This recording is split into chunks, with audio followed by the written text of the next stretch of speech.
as we jump into this new little mini-series, taking 2 weeks off of our Isaiah series. And the question is simply this: who are you? Who are you? This is an important question for all of us to answer, and we are going to take this week and next week to dive into the specific details of this particular question that we all have to answer, and we all do answer in different ways. And here's what we're not gonna do. We're not gonna take someone's book that wrote down, like, here's 5 ways to be successful and have a great life, and say, oh, here, like, it works, so I'm just gonna adopt everything this person said. We're not gonna do that. We're also not gonna like flip through YouTube or Instagram and be like, oh, this person's got a great hack for life, and man, I'm just gonna do whatever they say and it's gonna be great for me. We're not gonna do that either. We're gonna answer this question, who are you, by answering the question and looking at who God is. Who God is should shape who we are. Who God is should determine who we are. He is our maker. He is our sustainer. He is the truth. And we should, I think, follow him.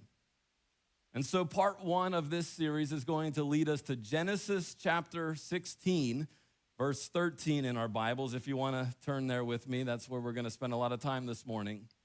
And one of the names of God that we find in this particular chapter is El Roi, the God who sees me. Genesis chapter 16, verse 13 is where we find this name. Thereafter, Hagar used another name to refer to the Lord who had spoken to her. She said, you are the God who sees me. This is just one of the names of God in the scriptures. We're dancing this morning.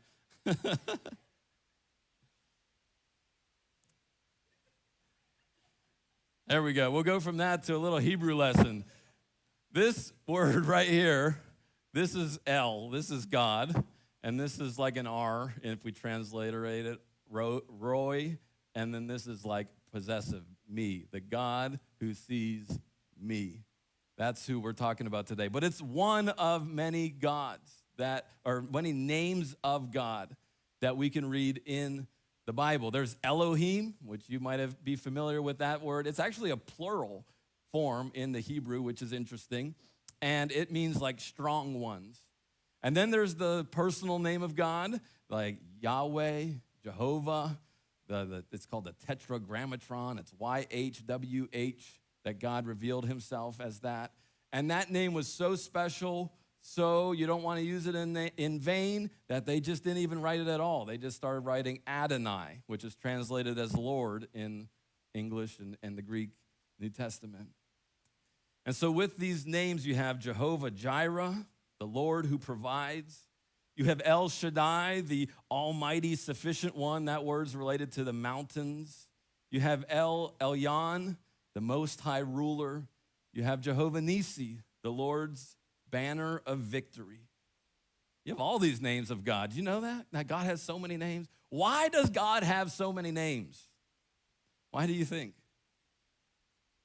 I don't know exactly why, but my guess is that when God revealed himself to Moses, one of the first really personal revelations of this is who God is, and he gave Moses a specific calling. He said, you're going to go to Pharaoh, you're going to say, let my people go, and you're going to lead millions of people out of slavery, out of Egypt, into the promised land. And Moses asked God this question, what's your name? And in response to that question, because people were going to wonder, who's telling you to do this? Whose authority am I giving you to do this? The response is, I am. I am. That's my name. I am. I am that I am. I am the self-sustaining one. I just am. I am whatever you need me to be. I am the truth. Whatever is true, whatever is good, whatever is right, God just that's who I am. And so I can be the provider if you need providing. I can be the one who fights for you if you're fighting some battles. I can be the almighty one if you're feeling weak. I am. God is, I am. And so today we're going to specifically be looking at this idea of God being the one who sees us. And we're going to dig into the context of why this name was given to God or ascribed to God, why this name was revealed by a woman named Hagar. And that's where we got to kind of dig into a little bit. We got to introduce you to this woman named Hagar. Genesis 16:1, now Sarai, Abram's wife, had not been able to bear children for him, but she had an Egyptian servant named Hagar. We're talking like 4,000 years ago. This is like the beginning of the Bible, first couple pages. And we meet this woman who's an Egyptian servant of Abraham. Now, where did Abraham get this servant from? It's an important part of the story, Genesis 12:16. Then Pharaoh gave Abram many gifts because of her. That pronoun of her is Abraham's wife, Sarah. I'll explain that in a second. Sheep, goat, cattle, male and female donkeys, male and female servants, most likely including Hagar, and camels.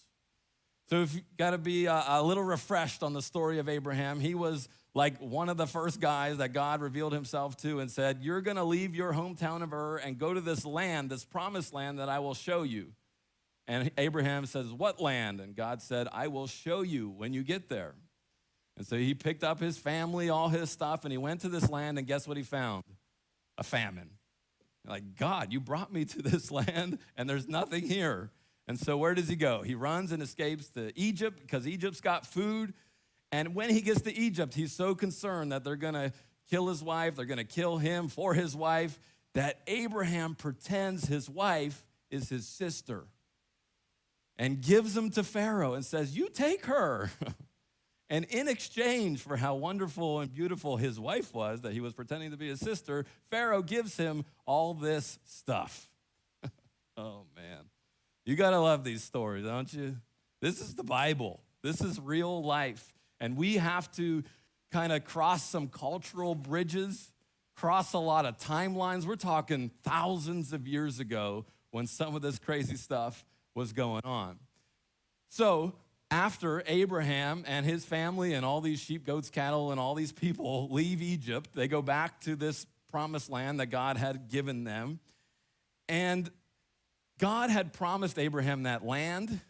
He had promised them to have this blessing, the whole world. We'll figure more about that out in a second.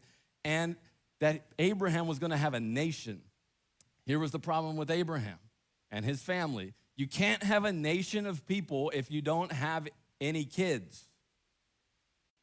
And so they had no kids. They were getting old, like 80s, 90s old. No kids. And so they said, God, you promised me that I was going to have these things. God, what are you doing? God, where are you? God, I can't wait any longer for you to show up in my life, so I'm going to do it myself. And so Abraham and Sarah, they did what every other couple, every other married couple in that day did. It was just the custom of the day. They said, okay, well, you can have a child, Abraham. Apparently, I can't do it, Sarah says, but you can have a child with one of my servants. And so they have this baby. Then the baby was going to be considered an actual son of Abraham and Sarah, and not like a servant kid, right? It's like this is a cultural thing. We got to kind of figure that out together. But just because it was normal in the day to do this, to pass on the lineage, to not let your family die off, like having no kids 4,000 years ago was not even a thing. Like you needed kids. They helped you survive. They took care of you. They did all sorts of stuff. The kids passed on your name, and this is an important part of their culture. But it still doesn't change that these were human beings, right? They had emotions. The mom's got to be connected to this baby, even though it wasn't necessarily even considered hers. But now she's also going to be given as a wife. It's like, what in the world is going on? And look who creates this whole plan to begin with. So Sarai said to Abram, the Lord has prevented me from having children. Go and sleep with my servant. Perhaps I can have children through her. Again, she's just kind of doing the normal cultural thing at the time. And look what Abraham says. He agreed with Sarai's proposal. So his wife comes to him and says, hey, I think you should sleep with my servant. And Abraham's like, sign me up. Okay. So, dude, what is wrong with you? You don't have any reservation. You don't have any, maybe we should wait, or maybe we should trust God. He was like, okay, let's go for it. So Sarah, Abraham's wife, took Hagar, the Egyptian servant, and gave her to Abram as a wife. And this happened 10 years after Abram had settled in the land of Canaan. So 10 years they've been waiting. They're getting old. 10 years of, God, you've promised me this. I don't see anything of this. And so they come up with this plan to do it themselves. And Abram had sexual relations with Hagar, and she became pregnant. But when Hagar knew she was pregnant, she began to treat her mistress Sarah with contempt. And that means she just got mad at him. She disliked her. She didn't treat her with any respect. It's just bad. So then Sarai said to Abram, this is your fault. I put my servant in your arms, and now she's pregnant, and she treats me with contempt. She treats me badly. The Lord will show you who's wrong, you or me. It's like, okay, this is crazy stuff. And Abram replied, look, she's your servant, so deal with her as you see fit. And then Sarai treated Hagar so harshly, she finally ran away. This is Hagar. This is the woman that we're talking about that gave us this beautiful name for God, the God who sees me. She is an Egyptian slave. She was given as a foreigner to Abraham. She was forced to have a kid that wouldn't even be considered her kid. She's been used, she's been abused, she's been treated as property her whole life, and now, for the first time maybe in her whole life, she has something to kind of hold on to, some sort of value, some sort of worth. I mean, she's going to have a child, and she's going to technically be married to this very rich man. And just a kind of disclaimer, we read about polygamy in the scriptures, and every time it happens in the Old Testament, it's always bad news. There is never anything good that comes out of having, it's usually one rich guy and lots of wives. It's never a good thing. But this is the situation that Hagar is in, and she's getting treated so bad, so poorly, she's got to run away. And so there's a lot of cultural bridges, a lot of time periods that we have to cross in order to connect, but I think we all can relate in some way with Hagar in this moment. There's been times, whether it's been at work or somewhere else, but let's say at work first, where there's been people that have treated you so poorly that you did not want to go back to work. I am not going back there. And now you're looking for another job and it still hasn't come. Or maybe it's a family situation, maybe it's relatives, and they treat you so bad, you're like, I could never go back to that family reunion. I could never go back to that household. It would not be okay. And you still yet haven't found a place to live or a place to stay. It's still just been rough. Or maybe you could relate it to a church world situation or a community of people in general. It's just like, they treated me so bad, I could never go back there. And now I just can't connect anywhere. Now I'm just kind of disconnected from God. I'm just kind of floating out there. I think we can relate to this woman, but this woman was traded around like a possession. She was treated as a slave. She was used and abused, worthless in every way. And now she has maybe a little bit of reason to have a little bit of worth. And when just that starts coming up, Sarah starts treating her so bad. And we don't know what she did, but it's got to be really bad for her to run away. A single mom, pregnant, running off into the wilderness, no protection, no food, no help, no government programs, no nothing. This has got to be bad, bad news. And so what happens to her? The angel of the Lord found Hagar beside a spring of water in the wilderness along the road to shore.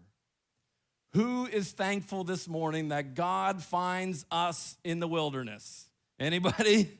Praise God. When you are running away, God will hunt you down. God will track you down. When you can't find a place to stay, when you can't find a job to work at, when you can't find a community to belong to, God will find you. And isn't it interesting? We often find our identity in these things too. You say, hey, who are you? Oh, I'm a plumber. No, that's what you do. But we somehow, especially men, identify with what we do. It becomes who we are. I'm a plumber. I'm a car salesman. I'm a electrician. I'm a business owner. Like that, it just becomes our identity. And family is another big thing too. Who are you? Well, I'm a son of this person, and I grew up in this family, and this is what my family's done, and we've always been here, and we've always lived this, and and that becomes who we are. Or maybe it's the community of people that we belong to. Like, these are my people, and this is what I do, and these are who I hang out with, and that, again, becomes who we are. But all of those things eventually run out. Eventually. And when you're down and out, when you're wondering and you're wandering, God finds you. God finds us. And I love this. He finds Hagar on the road to Shur. And now this was literally a region on the way to Egypt, so she's kind of heading back in what she knows to be familiar to herself. She's kind of heading back in this direction, but I want to do a little wordplay this morning. The road to shore. We like to find our identities when we're sure about them, right? When we have it all figured out. When you've finally attained the position at work that you've been dreaming for, now you can tell people, oh yeah, I do work here, because you're sure about it. Or you're sure about how your family's gonna be turning out, or you're sure about the decisions that you need to make, or you're sure about, oh, I've finally attained this level of my spiritual life, and now I can kind of be more open about my relationship with God and what's going on. When we're sure, then we're like, oh, that's who I am. But notice, God finds Hagar on the road to shore. If you're waiting to be sure about who you are, you're going to miss God along the way. He finds us in the questions. He finds us in the doubts. He finds us in the valley of confusion and frustration. That's where God finds us, on the road to shore. That's the God we serve. And so they're having this conversation, God and Hagar. And the angel said to her, Hagar, Sarai's servant, where have you come from and where are you going? God's always asking those kind of questions. And it's not a location question, like physically, where are you? It's more of a heart question, like what direction are you really going? I'm running away from my mistress, Sarai, she replied. The angel of the Lord said to her, return to your mistress and submit to her authority. Then he added, I will give you more descendants than you can count. They're having this conversation on the road. And the angel also said, you are now pregnant and will give birth to a son. You are to name him Ishmael, which means God hears, for the Lord has heard your cry of distress. This son of yours will be a wild man, as untamed as a wild donkey. He will raise his fist against everyone, and everyone will be against him. Yes, he will live in open hostility against all his relatives. So God is having this conversation with this woman and saying that baby that's inside your womb there's a lot of great promises. There's a lot of great things that are gonna come of it. There's a lot of interesting things here too. Calling somebody who's gonna be a wild donkey is interesting. Gonna be fighting everybody else.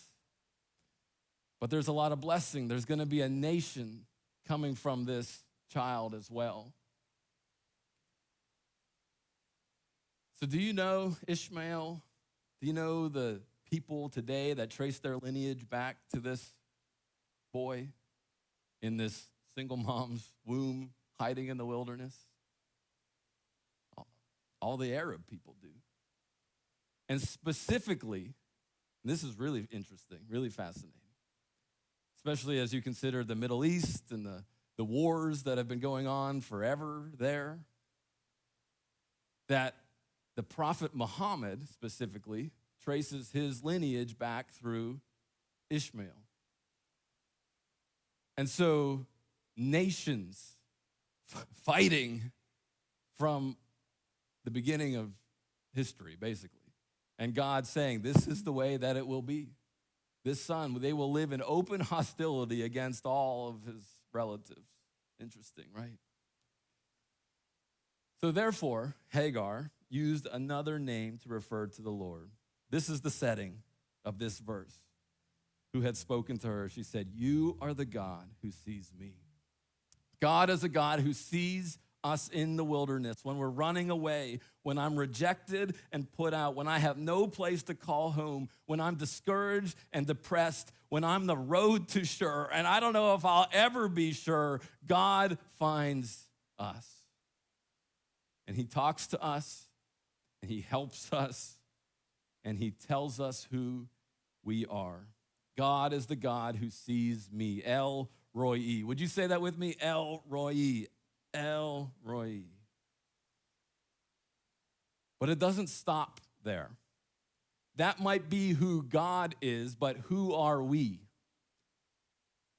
God is the God who sees me, but who are we? Look at the next half of Genesis 16:13. She also said, have I truly seen the one who sees me? Have I? You see God? You see yourself. So that well was named Ber Lai Roi, which means well of the living one who sees me. It can be found between Kadesh and Bered.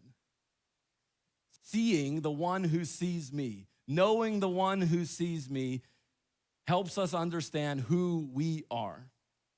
Helps us change even who we are. Understand how God has made us to be. And so fast forward with me. This is the name, this is the thing that Hagar went through. She knows God as the God who sees me. Fast forward about 15 years, okay? She has this baby, she's pregnant. The baby arrives, the baby grows up. The baby's probably 15, 16, 17 years old now. And now we have another new baby coming into the picture. This is Isaac. Isaac is the promised child from Abraham and Sarah, 190 years old. And he's the one that all the blessing was going to come from. He's the promised one God was always promising. So you have Ishmael, who's like 16, 17 years old, and you have toddler, 3-year-old, 2-year-old Isaac. Look what happens and why we need to know our identity in Christ. Genesis 21, when Isaac grew up and was about to be weaned, Abraham prepared a huge feast to celebrate the occasion. Birthday party. But Sarah saw Ishmael, the son of Abraham, and her Egyptian servant Hagar making fun of her son Isaac. So she turned to Abraham and demanded, get rid of that slave woman and her son. He is not going to share the inheritance with my son Isaac. I won't have it. This upset Abraham very much because Ishmael was his son. But God told Abraham, don't be upset over the boy and your servant. Do whatever Sarah tells you, for Isaac is the son through whom your descendants will be counted. But I will also make a nation of the descendants of Hagar's son, because he is your son too. And so Abraham got up early the next morning, prepared food and water, and strapped them on Hagar's shoulders. And then he sent her away with their son, and she wandered aimlessly in the wilderness of Beersheba. Can you relate to Hagar? Again? 15 years go by. And here I am again, dealing with the same stuff again. The same woman who kicked me out 15 years ago is kicking me out again. The same issue with me and my child in the wilderness and nobody here to help me is happening to me again. Why is it happening to me again? The same cycles that we deal with. I thought I overcame that years ago, and I'm still fighting it today. I thought this was gonna be better in my life. I've been praying for it. I've got people in my life, and now here I am 20 years later, and it's the same thing. God, 15 years later, and it's the same situation. The water was gone. She put the boy in the shade of a bush, and then she went and sat down by herself 100 yards away. I don't want to watch the boy die, she said, and she burst into tears. You feel the heart of a mom who loves her teenage son, doesn't know what to do, doesn't have resources. There's no thing there to catch her. There's nothing there to help her. Everyone's gone. They're in the middle of the wilderness. Their son is going to die of starvation, dehydration. There's no community. There's no worth. There's no value. She's got nothing. She's got no identity whatsoever. What did she learn 15 years prior? What did she experience 15 years prior? That there was a God in heaven that did what? He saw her. And guess who shows up now? God heard the boy crying. And the angel of God called to Hagar from heaven, Hagar, what's wrong? Don't be afraid. God has heard the boy crying as he lies there. Go to him and comfort him, for I will make a great nation from his descendants. Then God opened Hagar's eyes, and she saw a well full of water, and she quickly filled her water container and gave the boy a drink. And God was with the boy as he grew up in the wilderness. He became a skillful archer, and he settled in the wilderness of Paran. His mother arranged for him to marry a woman from the land of Egypt. God heard the boy crying. And if God is the God who sees, if that's who God is, that means you are seen. That is your identity. That means your children are seen. You might feel alone. You might feel like you're in the wilderness, outside of your purpose, outside of blessing, but God sees you. And you're seen by the one who sees. That's who you are. Touch your neighbor, say, you are seen. You are seen. You are seen. And what makes this story even more incredible to me, so powerful to me, is that this beautiful name for God was given to us, revealed to us by Hagar, a slave Egyptian woman who was forced to have a kid. And this kid was not even the promised child, the promised one, the one through whom all the nations would be blessed. This kid was like the throwaway, the castaway, the one that would never be good enough, the one that was in many ways evil and didn't care about following God truly, would just be the one that would just cause a lot of issues. And no Jew is tracing their lineage back to Ishmael. They're looking through the line of Isaac, of Jacob. Like that's where the Messiah would come. A Jesus eventually would be from that line, not Ishmael. He's off here on his own thing. This woman she's got no value, no worth, no purpose, no nothing. She's used by the people that are, I'm going to be used by God. And she's just like the one used by them.